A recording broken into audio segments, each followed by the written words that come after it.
Assalamualaikum warahmatullahi ta'ala wabarakatuh. A'udzu billahi minasyaitonir rajim. Bismillahirrahmanirrahim.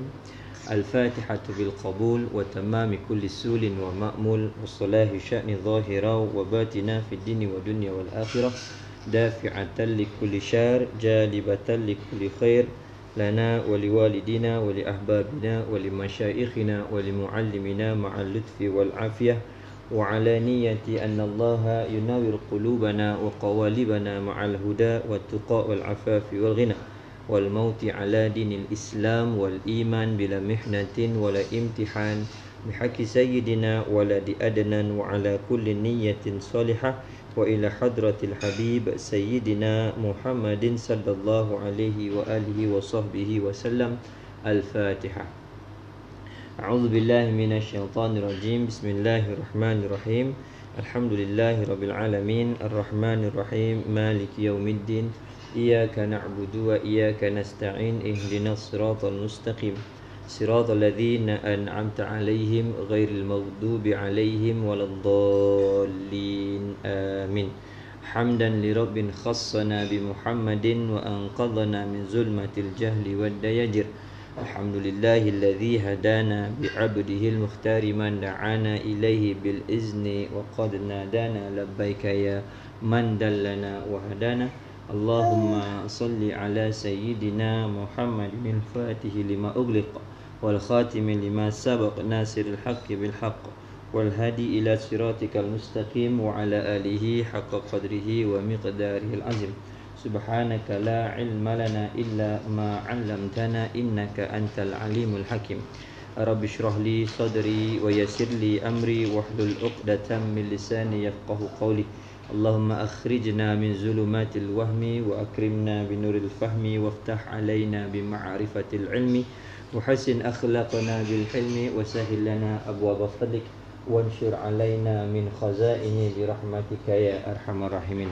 Subhana rabbika rabbil izzati amma yasifun wa salamun alal mursalin walhamdulillahi rabbil alamin. Alhamdulillah, puji dan syukur kita kepada Allah Subhanahu wa taala yang masih lagi memberikan kesempatan dan ruang kepada kita untuk bersama sekali lagi pada malam ini bagi mengikuti kajian kitab Adab Perempuan juzuk yang pertama, karangan yang berbahagia Tuan Guru Ahmad bin Yaqub Al-Johori. Jadi insya-Allah malam ini kita akan menyambung pengajian yang seterusnya, iaitu pelajaran yang ke-19. Bagi siapa yang mengikuti pengajian ini sejak daripada awal lagi, alhamdulillah kita telah pun sampai kepada pengajian yang ke-19 dalam adab kepala. Membicarakan tentang adab kepala. Bab yang ke-19 ataupun pelajaran yang ke-19 yang membicarakan tentang adab kepala. Siapa yang ada kitab boleh tengok kitab, yang tidak ada kitab boleh merujuk kepada nota yang kita sediakan di ruangan komen. Di situ ada nota berkaitan dengan adab kepala yang hendak kita bincangkan pada malam ini insya-Allah. Qala muallifu rahimahullahu ta'ala wa nafa'ana bi ulumihi wa ulumina fid daraini amin ya rabbal alamin. Adab yang ke-19, adab kepala. Pelajaran yang ke-19 pada membicarakan tentang adab kepala. Jadi kepala ni merupakan anggota yang paling atas. Anggota yang paling atas pada tubuh manusia adalah kepala. Jadi bila kita kata kepala ni, dia merangkumi daripada bahagian leher sampai ke atas. Ini yang dimaksudkan kepala. Maka pada kepala tu ada beberapa anggota-anggota yang lain, seperti mana yang telah kita nyatakan pada kuliah yang terdahulu. Antaranya mata, telinga, hidung, mulut, rambut. Ini termasuk pada anggota kepala. Jadi kepala ni merupakan salah satu daripada anggota yang memiliki keistimewaan dan kemuliaan. Rasulullah sallallahu alaihi wasallam sangat melarang sangat melarang untuk memukul di kawasan kepala, terutama di bahagian wajah. Seperti mana satu hadis yang diriwayatkan oleh Al-Imam Al-Bukhari daripada Abu Hurairah radhiyallahu anhu, bahawa Nabi sallallahu alaihi wa alihi wasallam bersabda, "Idza qatala ahadukum falyajtani bil wajhah." Apabila salah seorang daripada kalian hendak memukul, maka jauhilah daripada memukul di bahagian wajah. Yakni dia memukul di bahagian kepala. Ini larangan daripada Nabi kita Muhammad sallallahu alaihi wasallam. Jadi menunjukkan tentang kemuliaan muka yang terletak di kepala tu, maka sehingga Nabi kita Muhammad sallallahu alaihi wasallam melarang. Sebab itulah kita sebagai ibu bapa, ataupun kita sebagai guru, ataupun kita sebagai rakan dan sahabat ni, bila ada perkara yang kita rasa tidak setuju ataupun ada keingkaran yang dilakukan oleh mereka yang termasuk orang di bawahan kita ni, jangan sesekali kita pukul di bahagian muka. Kerana itu seolah-olah tempat penghormatan bagi dia. Kalau dengan isteri pun jangan pukul di muka, kalau dengan anak pun jangan pukul di muka, kalau dengan rakan-rakan pun jangan pukul di muka. Kenapa? Ada larangan daripada Nabi kita Muhammad sallallahu alaihi wasallam. Sebab itulah kalau kita lihat dalam sirahnya Nabi kita Muhammad sallallahu alaihi wasallam, Rasulullah sallallahu alaihi wasallam tidak pernah memukul. Bukan kata mukul di bahagian muka, bahkan memukul kepada orang lain pun tak pernah dan jarang berlaku pada Nabi kita Muhammad sallallahu alaihi wasallam. Melainkan Nabi terpaksa memukul seseorang di kalangan musuhnya di dalam medan jihad.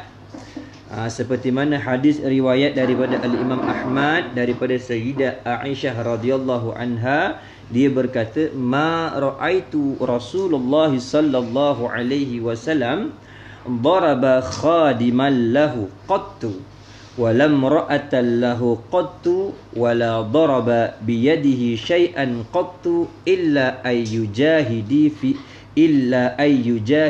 fi sabilillah."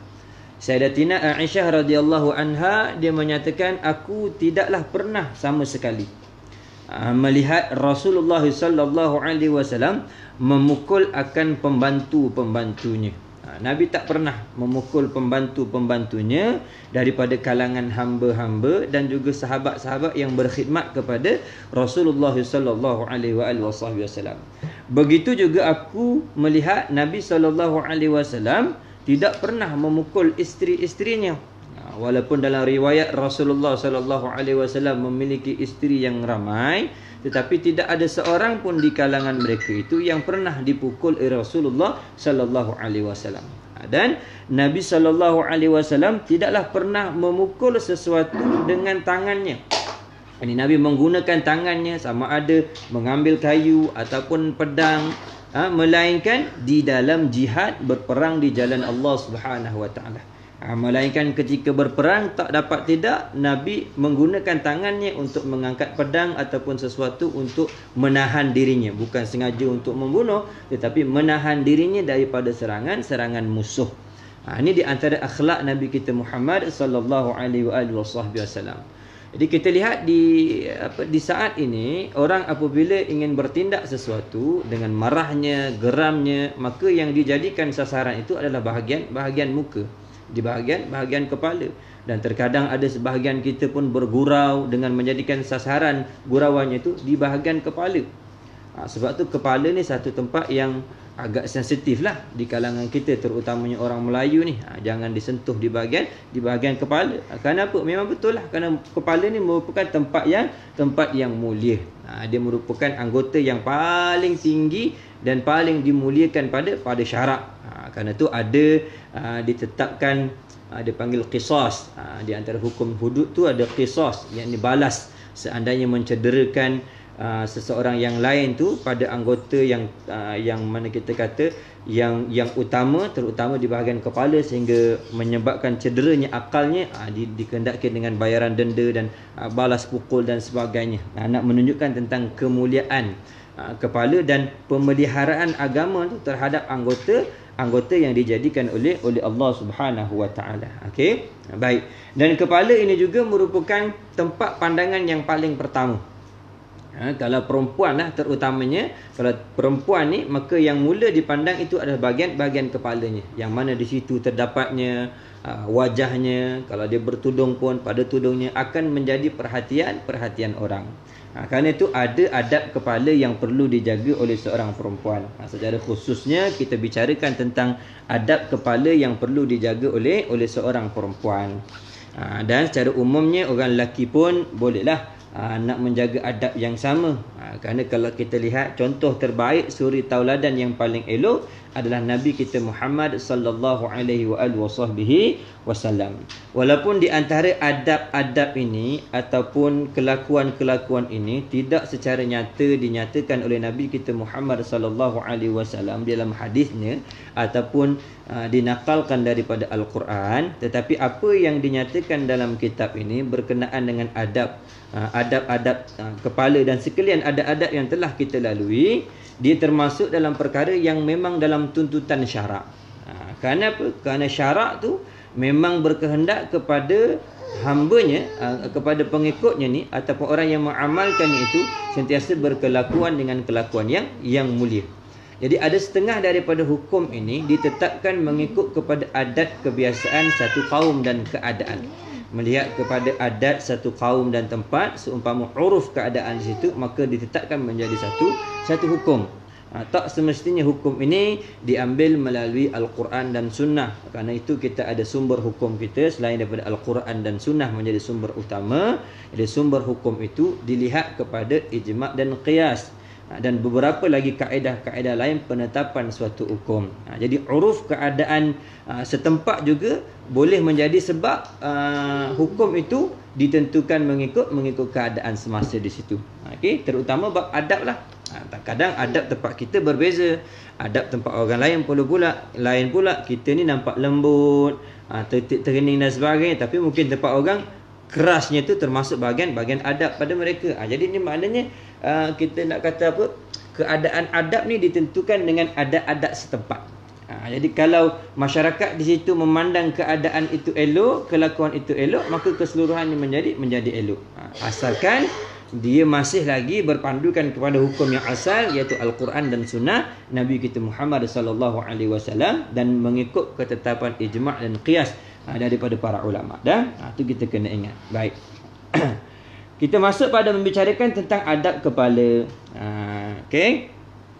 Kata pengarang kitab, hendaklah ia perempuan tu membiasakan memelihara kepala, yakni memelihara keadaan kepalanya. Pemeliharaan dia ada dua keadaan lah. Satu, pelihara dengan maksud menjaga kebersihannya, dan satu lagi memelihara tu iaitu memelihara kelakuan kepala tu. Bagaimana keadaan kepala yang membetuli akan adat, membetuli akan adab yang elok. Jadi kata hendaklah ia perempuan itu membiasakan memeliharakan kepala. Bagaimana? Iaitu jangan ditunduk. Maksudnya jangan terlalu tunduk. Tunduk gini.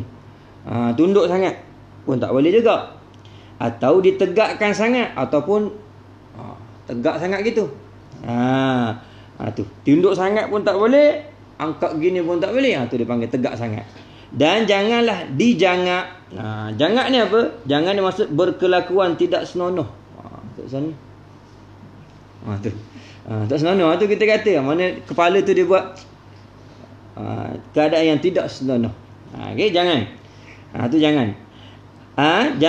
Janganlah dijangak. Yang ni jangak maksudnya jangan berkelakuan tidak senonoh pada kepala tu. Yang mana kalau orang tengok tu orang krip apa kata mata tu warna gini. Budak ni. Tu bukan kelakuan orang perempuan. Okey. Tu. Dan janganlah direndah. Mana rendahkan? Gitu. Tu jangan direndah atau dicenderungkan kepada salah suatu daripada dua pihak. Mana? Gini. Kanan ataupun tak kanan, kiri. Mana jangan? Dia nak statik je. Wasat dia panggil, pertengahan je. Pertengahan. Macam tu. Okey. Mana kini pun jangan, gini jangan, tunduk sangat pun jangan, dongak sangat pun jangan, ataupun Tak senonoh tu. Tu pun jangan. Okey. Atau berteleku. Berteleku ni maksud kita letak ni, letak atas siku dua ni. Berteleku gini. Perempuan janganlah duduk gini. Kena jaga ni. Jangan. Macam menanti lelaki tak sapa. Itu semua kelakuan yang tak elok. Sama ada dengan satu tangan ke kat sini, ataupun dua tangan ke, ataupun sebelah kiri ke. Jangan berteleku. Okey. Dan lagi janganlah, mana ni tak termasuk dalam adab yang baik ni. Dan lagi janganlah menggoyangkan kepala pada ketika berkata-kata. Tu cakap je kepala. Ataupun goyang. Ataupun janganlah menggoyangkan kepala pada ketika berkata-kata. Dan jangan menggoyangkan kepala ketika menulis. Tangan je menulis tapi kepala. Ataupun pada ketika membaca. Baca kan, baca je lah. Mata je patut gerak ni dengan kepala. Ada bertasbih lain. Zikir lain. Ni kau patut orang perempuan pun tak digalakkan zikir dengan menggerakkan anggota tubuh dia, melainkan sesama dia saja. Ni makna kelakuan ni di khalayak ramai tak boleh nak buat. Dalam keadaan bersendiri pun kita jangan buat. Kenapa? Biasanya kalau kita buat dalam keadaan bersendiri, dia menjadi kebiasaan sampai di hadapan orang. Kita jadi lupa. Jadi seolah macam kita ingat duduk seorang, rupanya depan tu ada orang lain. Tu kena jaga. Okey, ini di antara adab kepala seorang perempuan. Lelaki pun gitu juga. Maksudnya lelaki perempuan pun kena macam ni lah. Mana tak elok, bukan pada tempatnya. Apatah lagi ketika kita berbicara dengan orang lain. Lagilah orang cakap dengan kita, kita kepala tak erti diam. Habis pusing. Semua benda kita nak tengok. Itu tak patut. Okey, baik. Yang kedua, tiada patut perempuan yang sempurna adab dan baik perangai itu keluar daripada rumah. Tiada patut mana tak boleh.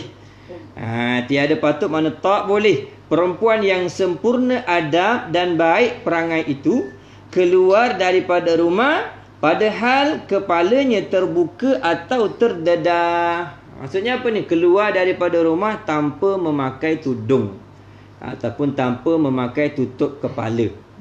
Faham tak?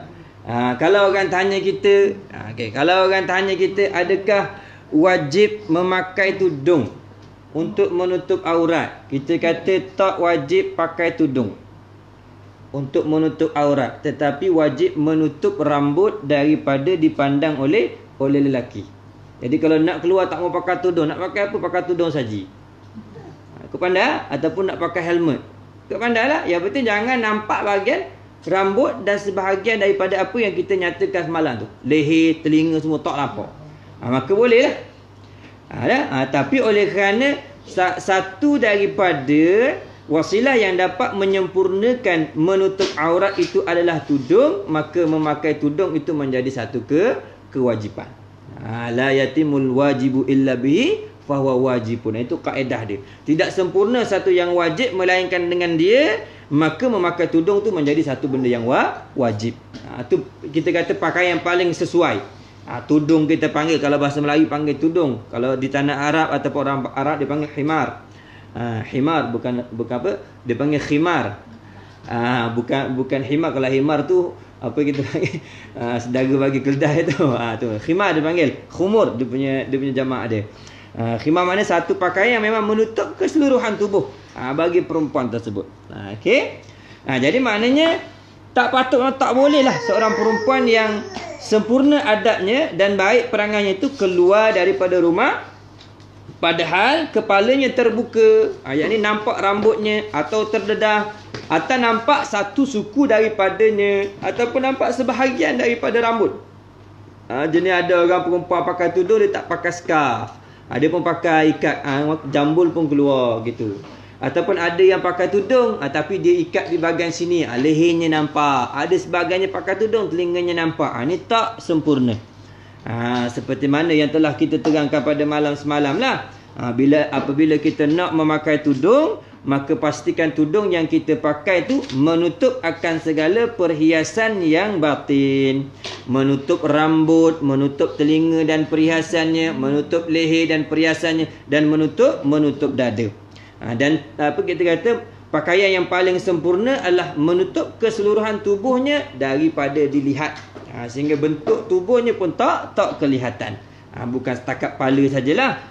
Ni takut pakai tudung labu comel molek seluar ketat pula tak jadi juga. Tu kena jaga belaka. Okey, kerana ia itu, yakni kerana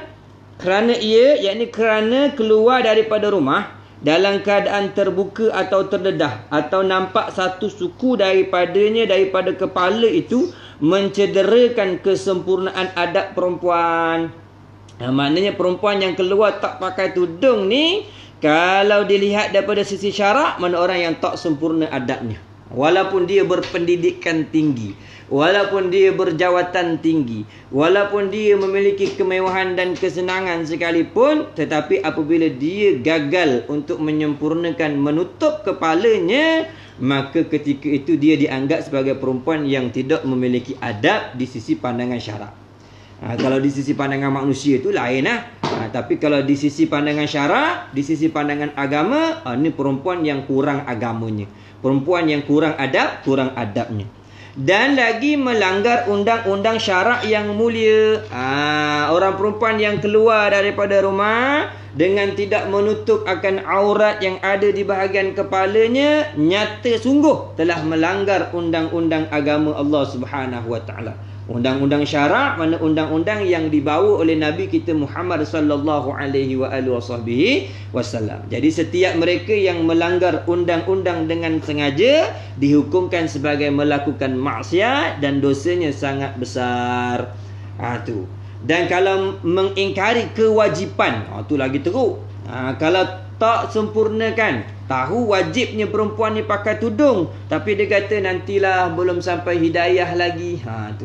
Belum sampai hidayah lagi, nak tunggu sampai hidayah, nanti hidayah tak sampai, tunggu Kamariah pula, Kamariah tak sampai, tunggu Rashidah pula, ikutlah tunggu sampai pun. Alasan dia tak mau pakai tudung, kenapa? Kerana belum dapat petunjuk lagi. Tu dia panggil tak nak buat, tapi dia tak mengingkari kewajipan. Kalau kita tanya dia dah pakai tudung ni wajib tak? Wajib, cuma saya je tak sedia lagi. Contoh kata, maka hukum dosa besar. Dia termasuk orang yang fasik, yakni orang yang senantiasa berkekalan melakukan dosa-dosa besar. Tetapi satu keadaan lagi, kalau dia dah tak mau pakai tudung, kemudian kita kata dengan dia, kenapa tak pakai tudung? Dia kata tudung bukan wajib. Menutup aurat ni bukannya wajib. Ini ada hak kan, kita orang perempuan, rambut ni kan kita punya. Kita boleh tunjuk ke orang. Apa guna Tuhan bagi kita rambut kalau tak boleh tunjuk ke orang? Tu bukan fasik lagi, tu kafir kita panggil. Kenapa? Mengingkari kewajipan. Tu mengingkari kewajipan. Jadi jangan sampai kita mengingkari kewajipan. Memakai tudung ni iaitu menutup aurat rambut dan segala perhiasan yang ada pada tubuh perempuan ini, terutamanya rambut lah, termasuk kewajipan yang mesti ditunaikan. Kita tak boleh beralasan apa-apa sekalipun, mesti wajib. Kerana itu sebagai seorang ayah, sebagai seorang suami, kita kena tekankan kepada isteri dan anak-anak kita kewajipan memakai tudung. Kalau betul mereka tu sayangkan kita, kalau betul mereka tu kasihkan kita, mereka akan patuh dengan segala tuntutan Allah Subhanahu Wa Taala. Mereka akan ikut apa yang telah ditetapkan oleh syarak. Kalau betul seorang anak tu kasihkan kepada bapanya, dia akan pelihara dirinya daripada melakukan segala kemungkaran yang ditegah oleh Allah Subhanahu Wa Taala. Kalau tidak, nanti ayahnya ni di hari akhirat kelak akan menimpa sesuatu yang telah dia lakukan ketika di dunia daripada segala maksiat-maksiatnya. Maka sebagai anak, kasihanilah. Kasihanilah ayah kita yang telah bertungkus lumus daripada kecil menjaga kita, memberi makan minum kepada kita, memberikan didikan kepada kita, memberi belanja kepada kita, dengan memelihara diri kita ni daripada melakukan segala perkara-perkara yang dilarang oleh Allah Subhanahu Wa Taala. Itu tanda kasih yang paling besar bagi seorang anak kepada ibu bapanya apabila dia menjaga segala hukum-hukum syarak yang telah diperintahkan oleh Allah Subhanahu Wa Taala. Kerana kasih sayang tu pemeliharaan. Kasih sayang tu pemeliharaan. Jadi kalau ada bapa ataupun ibu yang dia kata kasih ke anak dia, tapi dalam masa yang sama dia biarkan anaknya tak pakai tudung, dia biarkan anaknya mendedahkan sebahagian anggota auratnya, itu bukan kasih. Itu bukan sayang. Kenapa? Dia tak memelihara anaknya itu daripada kebinasaan, diazab oleh Allah Subhanahu Wa Taala di akhirat kelak. Wa na'udzubillah. Kerana tu Allah perintahkan kepada kita, qu anfusikum wa ahlikum nara. Wahai orang-orang lelaki terutamanya, ingat Allah beri peringatan. Ya ayyuhallazina amanu qu anfusikum wa ahlikum nara. Wahai orang-orang yang beriman, peliharalah diri kamu dan peliharalah ahli keluarga kamu tu daripada azab api neraka. Jadi kena tengok, jangan biarkan isteri kita tak menutup aurat keluar daripada rumah. Jangan biarkan anak-anak kita keluar dengan tidak menutup aurat daripada rumah. Kerana setiap langkahannya itu keluar daripada rumah dengan tidak menutup aurat dihitung sebagai maksiat kepada Allah Subhanahu Wa Taala.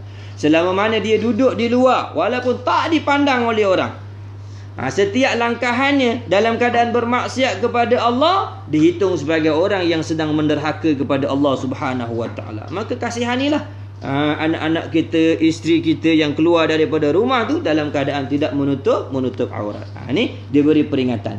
Jadi orang perempuan yang keluar daripada rumah dengan terbuka kepalanya atau terdedah sebahagian daripada anggota kepalanya, yang nampak rambutnya, maka itu termasuk dalam adab perempuan yang telah tercedera, dan dia termasuk orang yang melanggar undang-undang syarak yang mulia. Ini peringatan yang sangat penting. Itu termasuk adab yang sempurna. Baik. Kemudian kita lihat bagaimana pula caranya nak membersihkan kepala dan tubuh, serta membaikkan kulit. Ini termasuk dalam petua lah kita panggil. Termasuk dalam petuanya ulama. Untuk apa ni? Untuk kita menjaga kebersihan kepala dan juga nak menjaga kebersihan tubuh serta membaikkan kulit. Ini orang perempuan memang sukalah pada bab membaik-baikkan kulit ni. Kerana tu kita lihat orang perempuan ni produknya banyak. Produk kecantikannya banyak. Kulit untuk muka jenamanya lain, kulit untuk tangan jenamanya lain, kulit untuk kaki jenamanya lain. Nak sangat dia menjaga kulit tu. Tapi ingatlah, janganlah kita jaga tu tujuannya nak tunjuk kepada orang yang tak sepatutnya kita tunjuk. Kenapa? Kelembutan di dunia ni, kalau kita tunjuk kepada orang, tak dapat nak menahan kepedihan dan kepanasan azab neraka Allah Subhanahu Wa Taala. Ingat tu molek-molek. Biarlah ketika di dunia kulitnya menggelupah ke, kulitnya kasar ke, kulitnya pecah ke, tapi kalau dia jaga daripada penglihatan orang, nescaya di akhirat Allah lebih indah dan lebih lembut kulitnya daripada bidadari-bidadari syurga. Tapi kalau di dunia kita jaga bukan main, tujuannya untuk tunjuk kepada lelaki ajnabi, tak ada nilaiannya. Kenapa? Di akhirat kena bakar. Seumpama kita contoh tengoklah, macam mana kita lihat kepada di dunia ni, kalau kita masak kulit ayam tu comel, sebelum dia masak tu cuba panggang tengok macam mana kedut dia tu, hitamnya lagi, kemudian keringnya lagi. Tu keadaan orang yang dibakar di akhirat kelak. Jadi ambillah iktibar. Faham? Kecantikan kita bukan untuk ditayang. Orang perempuan, keelokannya, kecantikannya bukan untuk ditayang kepada semua orang, tetapi dikhususkan kepada siapa yang berhak daripada kalangan orang-orang yang halal berada di sisinya, terutama suaminya lah. Itu yang paling penting. Baik. Jadi ini diberi tips ataupun cara bagaimana nak membersihkan kepala dan tubuh. Bukan sekadar kepala sajalah, dia meliputi seluruh tubuh, serta membaikkan kulit. Ini mungkin diambil ni melihat kepada adat kebiasaan.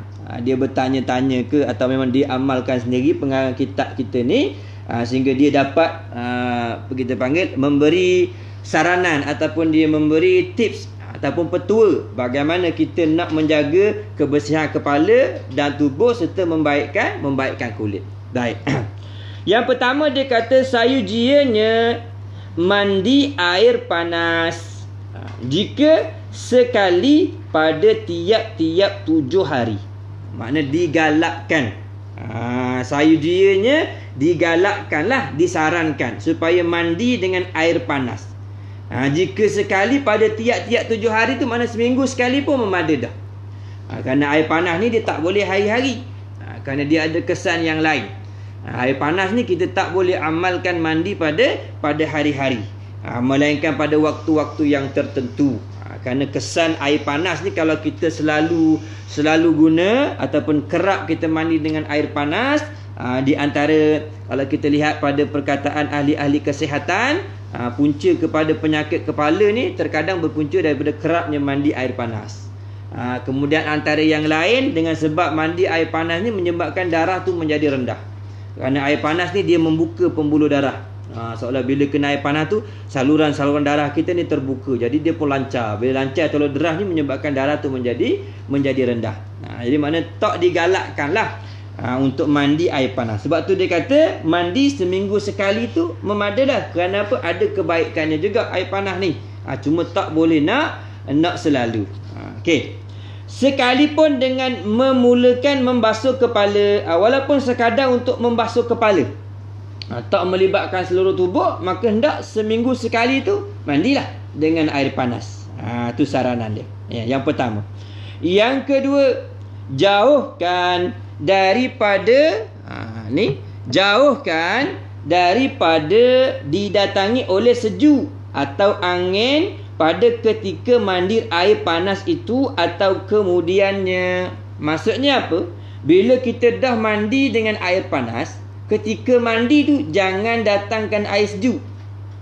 Jangan datangkan air sejuk, mana jangan campur.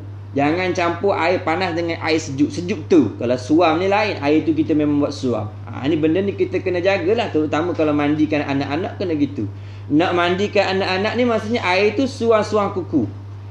Jangan panas sangat, umpama nak didik telur tu tak boleh juga. Sejuk sangat pun tak boleh. Jadi kita suam. Bila suam ni tak berhajat kepada air lain untuk bilah. Jadi dia kata jauhkan daripada didatangi oleh sejuk, air yang sejuk ataupun angin, ataupun ada angin yang sejuk masuk dalam tempat kita mandi. Pada ketika mandi air panas itu ataupun kemudiannya selepas daripada tu. Jadi bila dah sudah mandi tu jangan kita keluar dedah buka angin ataupun kenakan kepada sesuatu yang sejuk, seumpama air lain, kipas dan sebagainya. Tak boleh lah. Ni adalah sebab-sebab yang ni yang mungkin menyebabkan tak elok pada kesihatan tu. Jauhkan daripada didatangi oleh sejuk atau angin. Sama ada ketika tu dia. Mungkin sebab dia apa ni? Sebab bila kita mandi air panas, kita punya rongga-rongga kita, rongga kepala dan sebagainya dia terbuka. Jadi bila sejuk masuk ni, dia seolah macam kita kata kejutan. Ataupun kalau kena angin tu jadi kembung dan sebagainya. Mudah masuk angin. Itu yang sedawa semua tu. Tu kena jaga. Jadi jauhkan daripada didatangi oleh sejuk, yakni air yang sejuk ataupun angin. Baik. Yang ketiga dia kata hendaklah mandi air panas. Kalau mandi dengan air panas dengan sabun, disertakan dengan sabun lah. Kerana apa? Kerana menghilangkan kotor atau daki-daki yang jadi daripada peluh. Jangan kita mandi air panas saja. Mana sambil kita mandi tu disertakan dengan sabun. Sekarang kebanyakan di rumah tu dia ada dah water heater dia.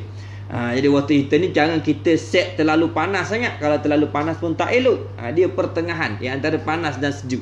Mana suam lah kita panggil, suam-suam kuku. Jadi bila kita dah mandi ni, kita sertakan dengan sabun sekali.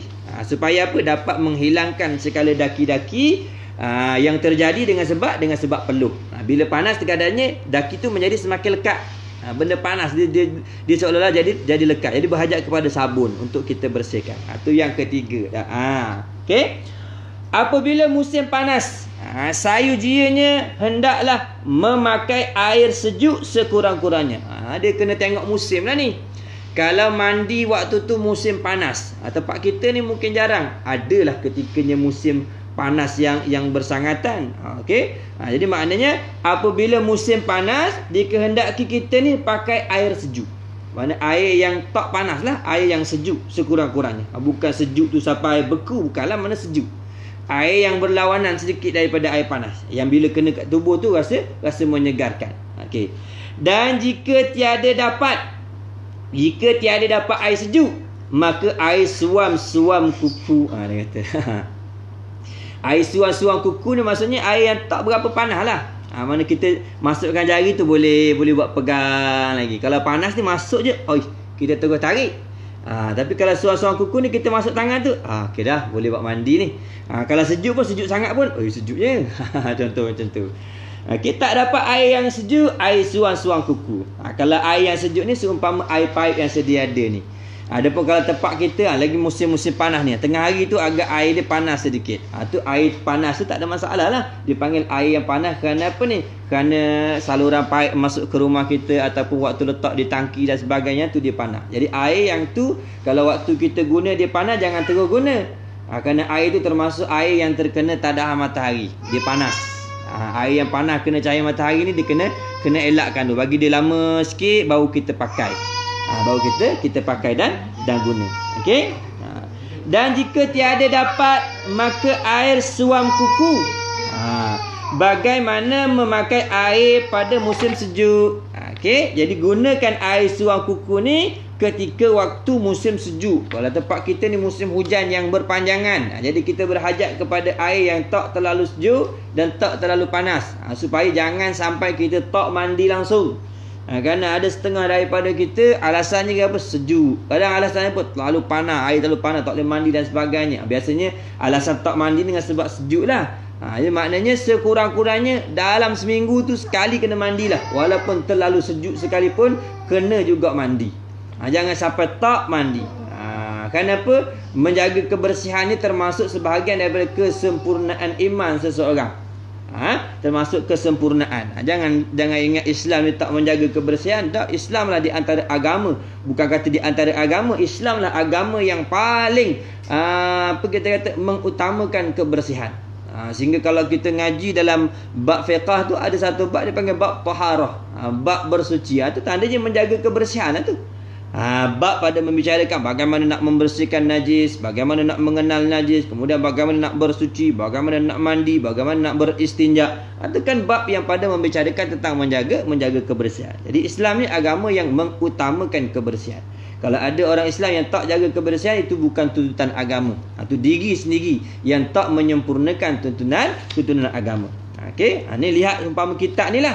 Bagaimana ulama kita menyusun adab terhadap diri seorang perempuan, sampai cara nak mandi pun dia ajar, nak guna air apa pun dia ajar. Ini kan dipanggil terperincinya agama yang dibawa oleh Nabi kita Muhammad sallallahu alaihi wasallam. Kemudian apa yang ditinggalkan oleh Nabi itu dihuraikan lagi dan diterangkan lagi melalui perjalanan para ulama. Ulama membantu kita supaya kita ni tinggal ambil guna saja. Siapa yang tak nak guna ikut dia lah. Tapi benda ni tak termasuk dalam perkara yang ditegah lah. Okey, perkara yang tak ditegah. Okey, baik. Adapun air panas itu, dia kata adapun air panas, walaupun dia benarkan kita menggunakan air panas, tapi dia beri peringatan. Adapun air panas itu melemahkan tubuh. Melemahkan tubuh jika kita guna secara kerap. Kalau kita kerap sangat menggunakan air panas, dia boleh melemahkan tubuh. Seperti mana yang saya katakan tadilah, boleh menyebabkan sakit kepala, boleh menyebabkan darah rendah, dan bagi orang lelaki tu utamanya dia boleh menyebabkan lemah syahwat dia. Ni kena jaga baik-baik. Okey. Jika memberi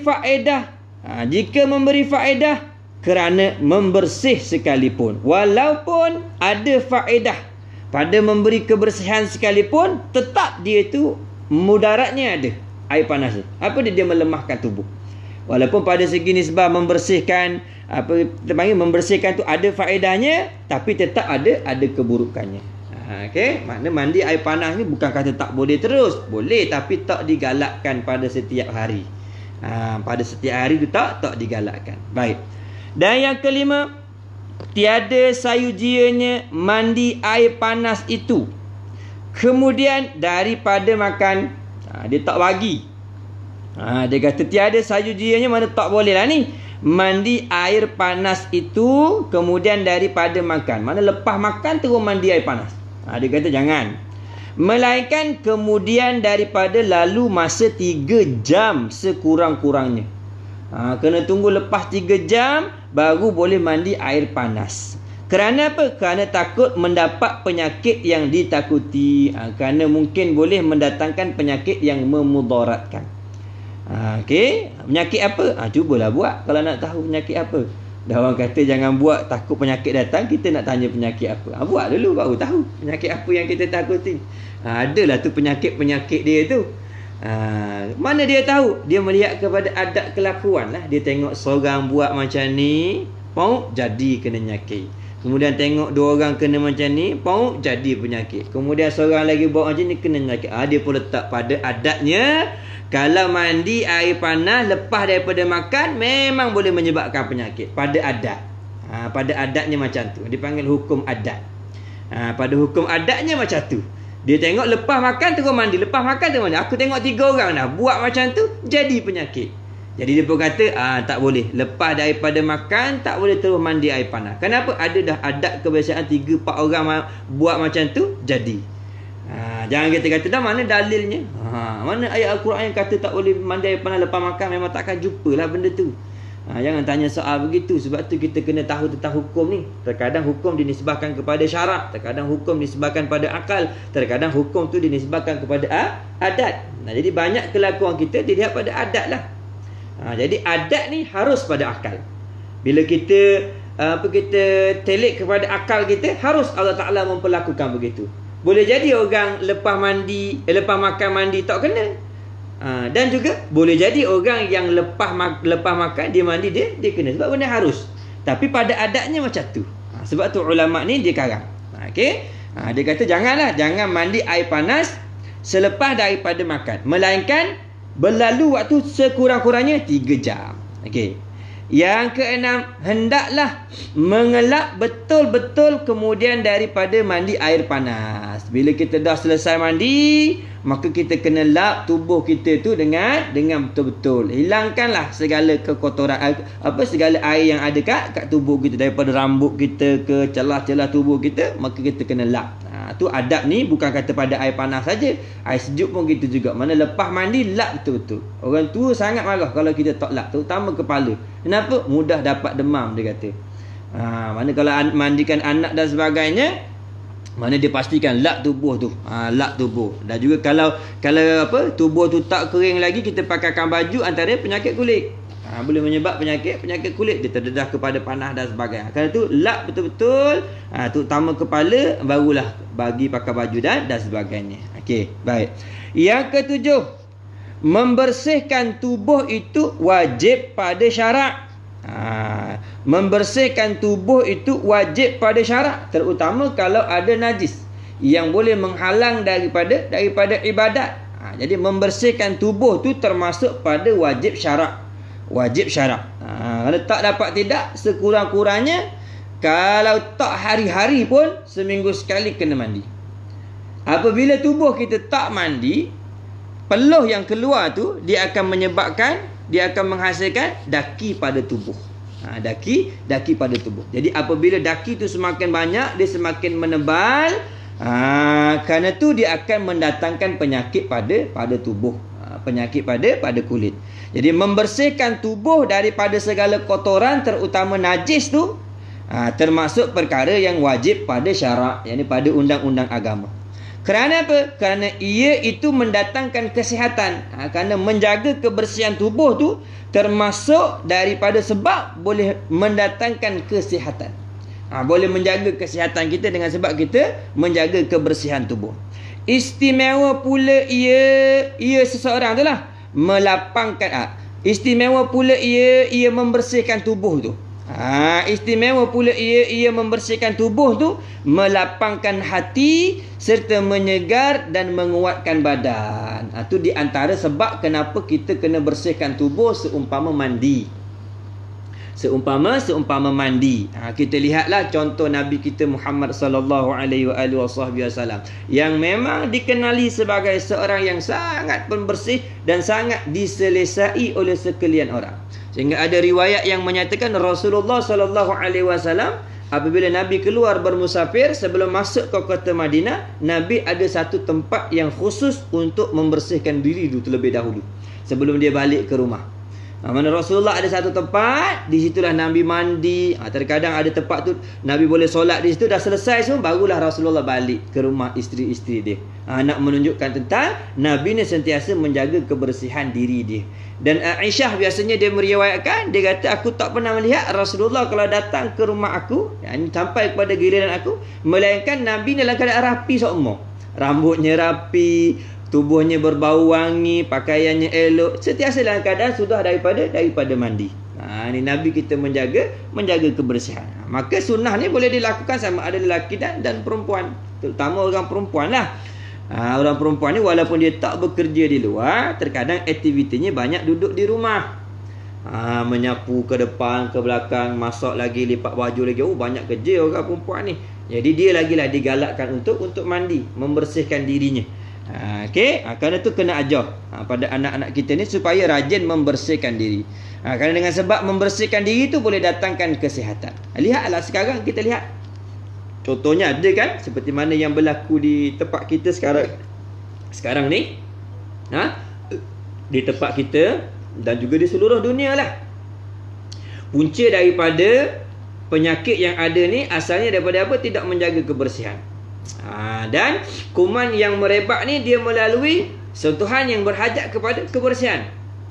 Kita kena basuh tangan, kena basuh tubuh, kena sembuh dengan ni lagi. Itu nak tunjukkan tentang kepentingan kebersihan. Sedangkan kebersihan ini di sisi agama kita, iaitu agama Islam, dah dipraktikkan dan diajar dan disuruh sejak daripada awal lagi. Kita disuruh supaya menjaga kebersihan. Tapi oleh kerana kita sambil lewat dan kita abaikan, kerana itulah Allah Subhanahu Wa Taala mendatangkan musibah supaya kita ingat bahawa kita ni dah jauh daripada apa yang diperintahkan oleh Allah Subhanahu Wa Taala. Jadi musibah ni nampak berat, tapi dia sebenarnya memiliki hikmah yang besar untuk kita kembali semula mengamalkan apa yang telah kita lupa dan tinggalkan. Baik. Okey. Dan yang ke-8, selalu membasuh muka, tangan dan kaki itu. Selalu membasuh muka, tangan dan kaki. Muka, tangan dan kaki. Ini anggota yang memang terdedah kepada luar. Kalau lelaki tu termasuk kaki lah. Kalau perempuan tu dia pakai stocking dot lah. Kenapa muka? Muka kita tak tutup. Tangan kita pun tak tutup. Kaki bagi lelaki yang pakai selipar pun tak tutup. Jadi kalau keluar tu, anggota ni lah yang terdedah kepada kotoran, yang terdedah kepada debu, yang terdedah kepada najis-najis tertentu lah. Tu sebab tu kita kena selalu basuh muka. Selalu basuh muka dan basuh tangan serta kaki. Okey. Dia kata selalu membasuh muka, tangan dan kaki itu baik pada ketika sangat panas. Waktu musim panas lagilah dituntut. Waktu musim panas dituntut. Kalau musim hujan ni tak sangatlah, sebab memang dah dengan sebab kena air hujan tu dia dengan sendirinya menjatuhkan ataupun menghilangkan segala kotoran pada anggota yang terbuka ni. Tapi kalau panas, inilah waktunya nak kita memperbanyakkan basuh muka. Sebelum masuk ke rumah dan sebagainya, basuh muka, basuh tangan, basuh kaki baru masuk. Kalau tak dan basuh kat luar, basuh kat dalam, sabun dan sebagainya. Sebab anggota tu dia terdedah kepada kotoran. Jadi kita sebagai umat Islam ni untung lah. Kenapa? Kerana kita ni sehari semalam tak dapat tidak, memang kita ni bersihkan anggota ni 5 kali sehari. Muka, tangan, kaki, bahkan ditambah lagi dengan sebahagian daripada kepala. Tu umat Islam. Jadi kita ni memang kalau ikut hikmah wuduk tu, memang sama-sama lah bersihkan diri tu. Bersihkan muka, bersihkan tangan. Ini bukan sekadar tapak tangan, tapi sampai ke siku kita bersihkan. Kaki pun begitu juga, sampai naik ke buku lali atas lagi kita basuh. Itu syariat kita kan, comel apa yang ditinggalkan ataupun diajarkan oleh Nabi kita Muhammad sallallahu alaihi wasallam. Okey, jadi habis itu berkenaan dengan membersihkan kepala dan tubuh serta membaikkan kulit. Kemudian ada sedikit peringatan. Tak sedikit jugalah ni. Banyak juga peringatan dia. Peringatan ni satu benda yang penting lah. Satu benda yang benda penting yang kita tahu. Ni insya-Allah kita akan sambung lagi kuliah pada esok malam lah, supaya penjelasan berkenaan dengan peringatan dan memakai sejuk ni kita dapat habiskan dalam satu kuliah, supaya tak tergantung. Jadi insya-Allah malam esok seperti biasa kita akan sambung kuliah kita. Kita adab perempuan pada jam 9 malam insya-Allah. Wallahu a'lam. Subhanakallahumma bihamdika asyhadu an la ilaha illa anta astaghfiruka wa atubu ilaik. Bismillahirrahmanirrahim. Alhamdulillahirabbil alamin wassalatu wassalamu ala sayyidina Muhammadin asyrafil anbiya'i wal mursalin wa ala alihi washabihi ajma'in. Allahumma fil lana dzunubana wa liwalidina wa limasyayikhina wa limuallimina wa li ashabil huquqi alaina wa li jami'il muslimina wal muslimat wal mu'minina wal mu'minat bi rahmatika ya arhamar rahimin. Rabbana atina fid dunya hasanah wa fil akhirati hasanah wa qina adzabannar. Wa sallallahu ala sayyidina Muhammad wa ala alihi washabihi wasallam. Subhana rabbika rabbil izzati amma yasifun wa salamun alal mursalin walhamdulillahirabbil alamin. Assalamualaikum warahmatullahi taala wabarakatuh.